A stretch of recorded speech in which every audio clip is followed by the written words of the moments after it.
Hello, hello, good afternoon. It's Monica.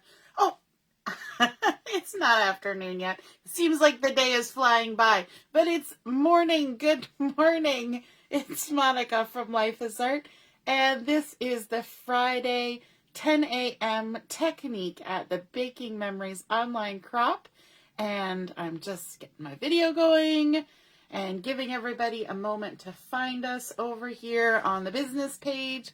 And we are going to be making a card this morning, showing you a new card technique and also a few other things along the way.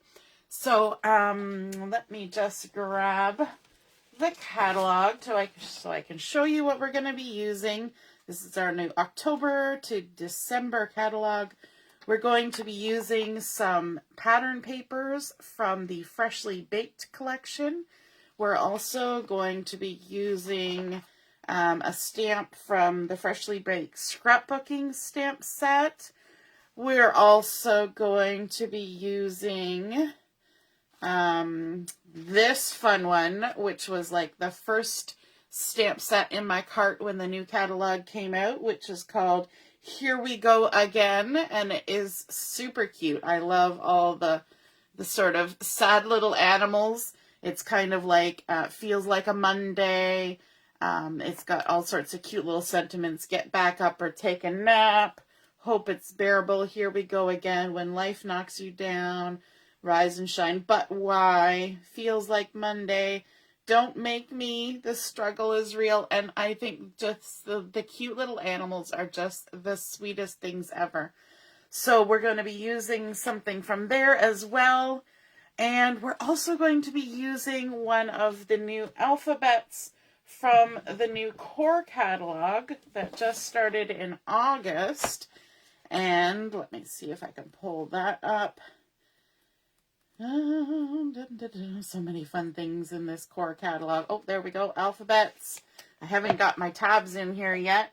So we're going to be using the Havana alphabet, this one right here, as well. So lots of interesting things that we're going to be using on our project this morning.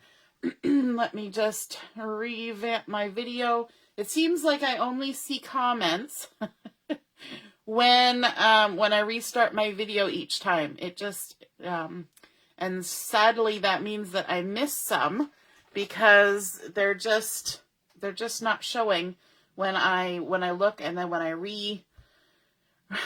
redo it, it only shows me some of them. So, I don't know. Facebook, you get what you pay for, I guess. Anyway, we are going to start with this card that we're making. And this is an overlapping card, I guess is what I'll call it. So there's going to be some overlapping panels. It's probably one you have seen a lot. But, yeah, we're going to give it a go. Now for this, there's no traditional card base, so I'm not using my regular card base that I would normally use. We're just going to be using a plain piece of cardstock.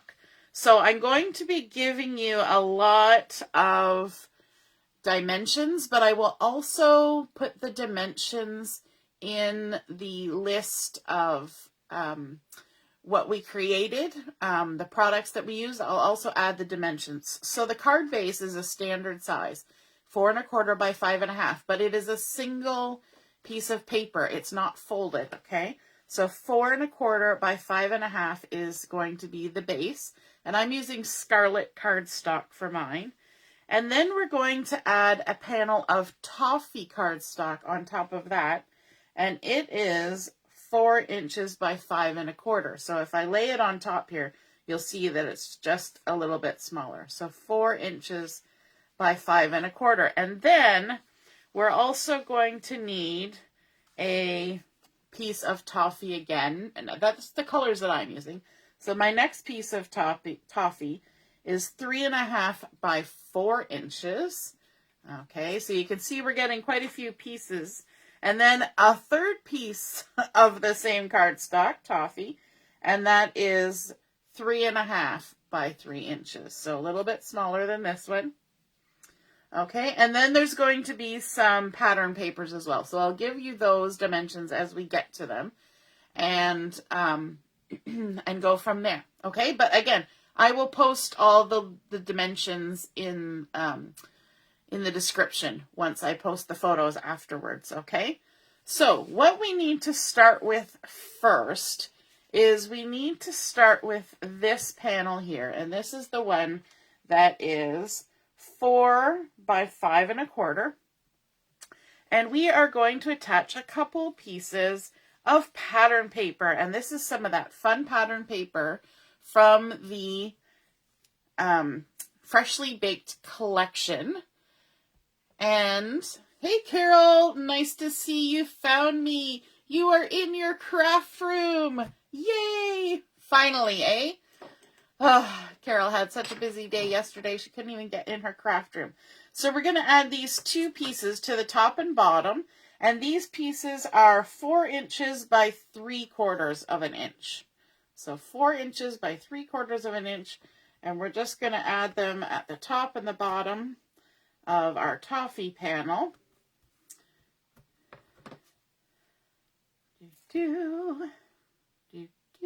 There's always got to be sound effects when you're playing with adhesive, right? Okay. And when I was trimming these, I noticed earlier, I've trimmed them a little bit generously. And so I will actually use my scissors to snip off the little excess bit. Somehow when I lined it up in my trimmer, these pieces got a little extra. It's like 4 1/32 instead of 4. So, you know, generosity. It's a good thing, right?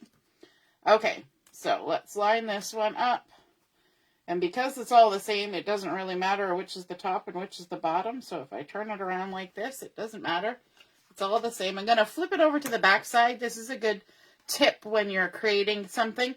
If you need to trim something off, flip it over to the back side so you can see the piece underneath that you're trimming it up to. And that way you won't cut into that back piece, right? You don't ever want to do that. Okay, so we have our panel. Now we're going to do some stamping on here. So this is actually going to end up being the inside of our card. So I'm moving it over here because this is the back side of my second Versamat. So to keep a nice stamping surface. And I'm going to just be using my black ink for this. Pardon me. And I'm going to bring in a stamp from this Freshly Baked scrapbooking stamp set. And the one that I used the other day, if you were watching on Wednesday night, the One Cute Cookie. But I only want the word cookie from this particular stamp. So that's where, sorry, I've got a tickle in my throat. I'm going to use just a scrap piece of paper to do some masking. So what I want to do is I want to kind of eyeball the center of this Toffee panel that's showing here. Just kind of eyeball it. Doesn't have to be precise. And I'm just going to lay my scrap paper on top of there. Then I'm going to take my One Cute Cookie stamp and I'm just going to kind of ink the word cookie. I don't have to waste all my ink inking everything up. And then, and I may have to put my head in the camera here, you line it up on your paper so that only the cookie part is touching your Toffee cardstock. And hopefully, pardon me, you're only left with the word cookie. How fun is that? So that's the masking technique. It's super simple. The other thing that some people do, I'm going to take a sip of water. Some people also trim their stamps. So they would take their stamp and they would just take their scissors and trim the word off. And then every time they want to use it together, they just place the 2 pieces back together. But I don't really want to take that big stamp apart. So masking is super simple on this one because there's no weird shape to it. It's just a straight line. And, there we go. I think my throat's happy now. Good morning, Katie. Nice to see you're watching. And then I'm not just going to leave it at cookie. I'm going to bring in the Havana alphabet, which I think is a really fun alphabet. I also like that there is some space left in here. It's kind of stylized. So there's like a negative space with a couple dots. And I thought that really tied in nicely with the dots in the word cookie. So I'm going to be making the phrase, eat a cookie. So I've got the word eat loaded up on my block here, and I will just get it inked up. I need to re-ink my pad, so that's why I'm giving it a little extra love there. Hopefully I didn't pick up too much ink otherwise.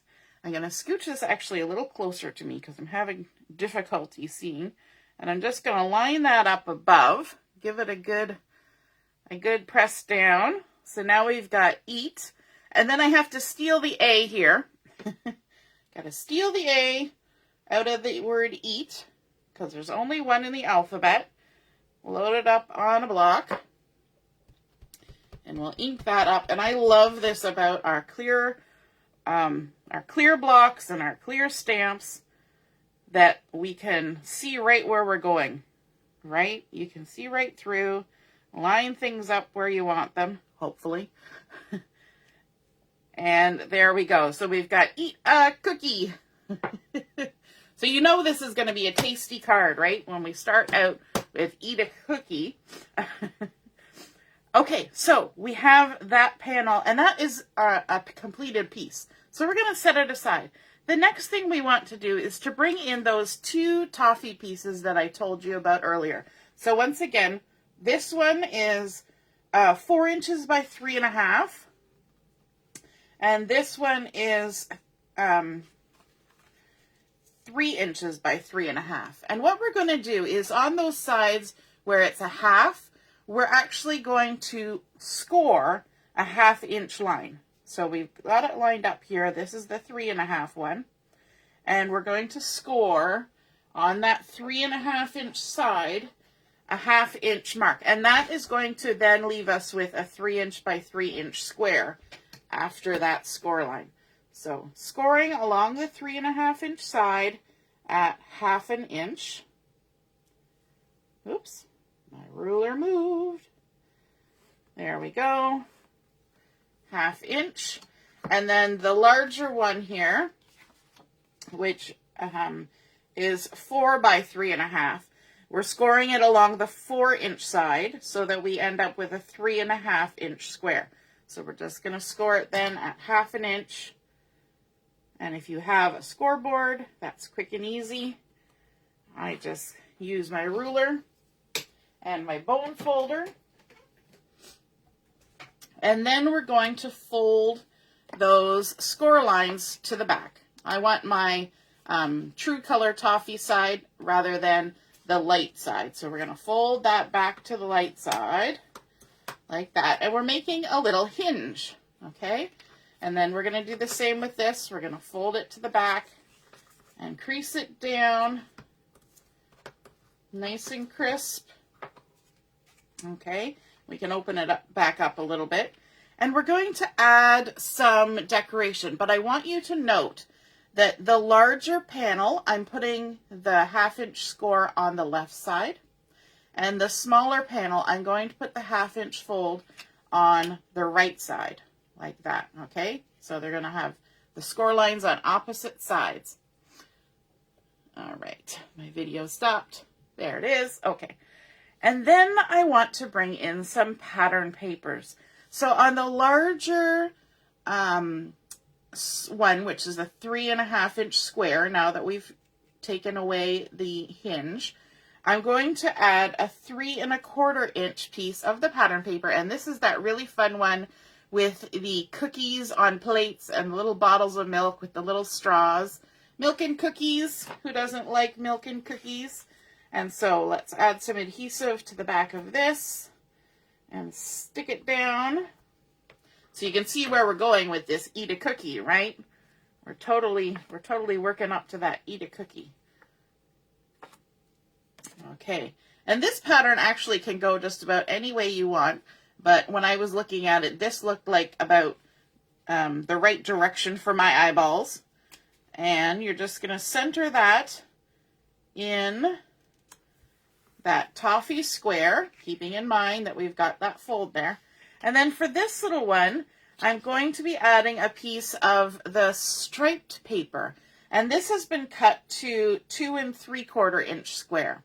Okay, but we want to do a little bit of stamping on this. And for that, I'm bringing in one of the sentiments from the Here We Go Again stamp set. And the one that I'm going to use is When Life Knocks You Down. When life knocks you down. And for this one, I actually did trim it. So it was all in one row, and I snipped it so that I have When Life, and then underneath I can put Knocks You Down, okay? So I can use it either way. And one of the tips that I like to tell people, it didn't work for this one because the words were really close together. When you're cutting apart a sentiment like this, if you kind of cut it, instead of cutting it straight across, which I had to do because these were tightly together, if you make like a little V, like a dovetail almost when you're snipping it, then your two pieces will just nestle together like a puzzle piece, right? And it won't be as difficult to get them vertically aligned. Horizontally aligned. You know, if you've got two pieces and you're trying to line them up, it's a little bit difficult. But if there's a little notch, then they just kind of fit inside each other. So that's my tip, but it didn't work for this one. It's a good tip, but sometimes it doesn't work just because of the nature of the stamp. So I'm going to go ahead and stamp this on here. And I kind of liked this, I liked this stripiness because I could use the latest stripe as the part where I put my sentiment. So I'm just going to ink that up and stamp it down there. When life knocks you down. I think that's so cute. I got ink all over my fingers now. Because I keep having the habit when I wipe off my block to make sure I'm not getting ink on something, I always rub my thumb on it and then I end up with ink all over my fingers. You know you've been in the craft room when you have inky fingers, right? Gotta love it. So I'm just going to go ahead and stick this on the front. But now we need to add a focal point, something, an image that just brings it all together. We've got the eat a cookie and we got When Life Knocks You Down. But where are we going with that, right? And so the image that I'm going to use is this cute little dog from the Here We Go Again stamp set. See how he's just like flat out on his face, sad little face. Oh my goodness, he's so tired and just worn out. And so I've gone ahead and I've stamped this. And you can see I was playing with this last night, doing some coloring because I wanted to do a few of them. But I just want to show you how to color that up with our tri-blend markers.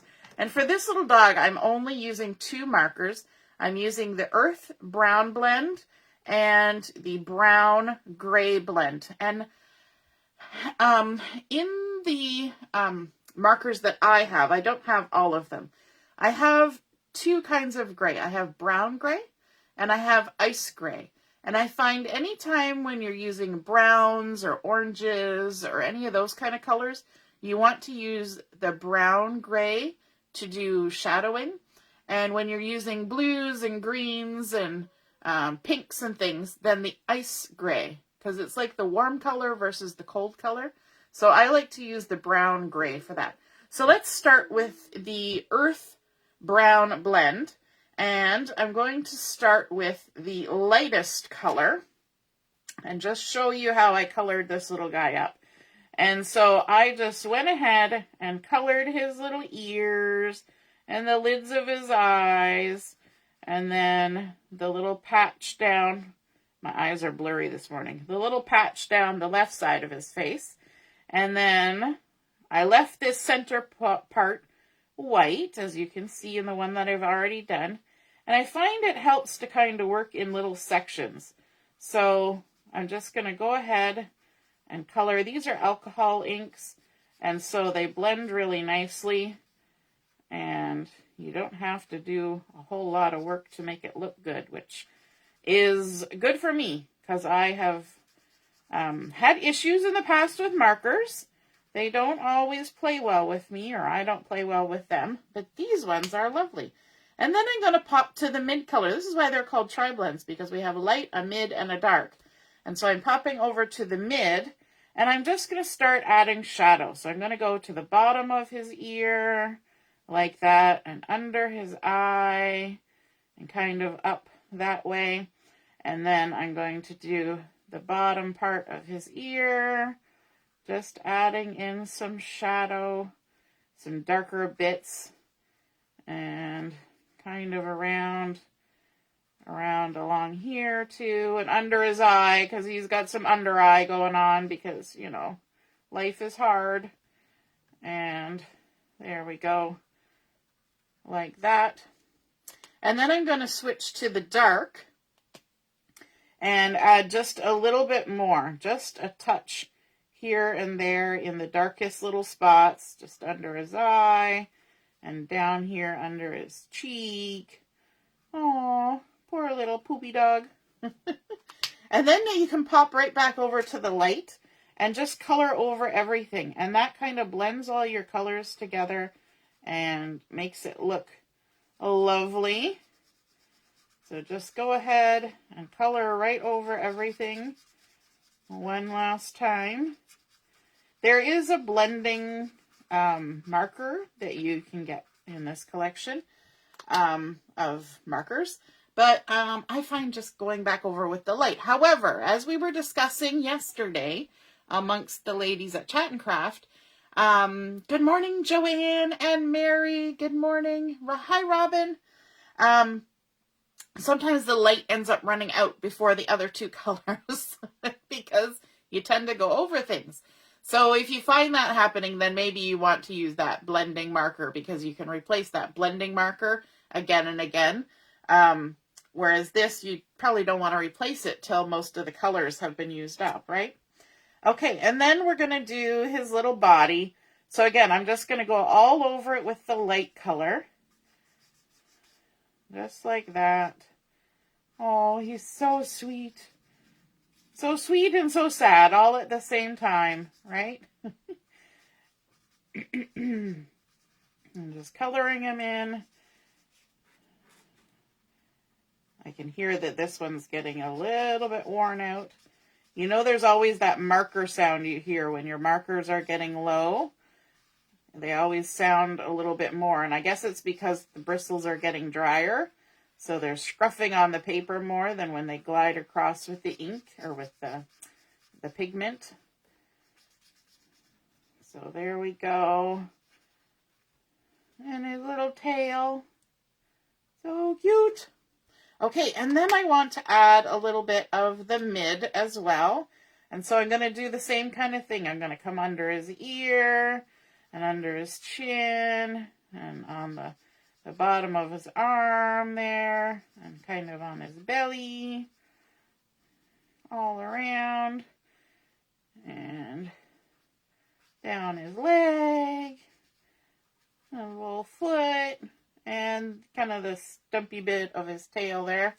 And then the dark as well, just a little bit less than half of what was already there with the mid color.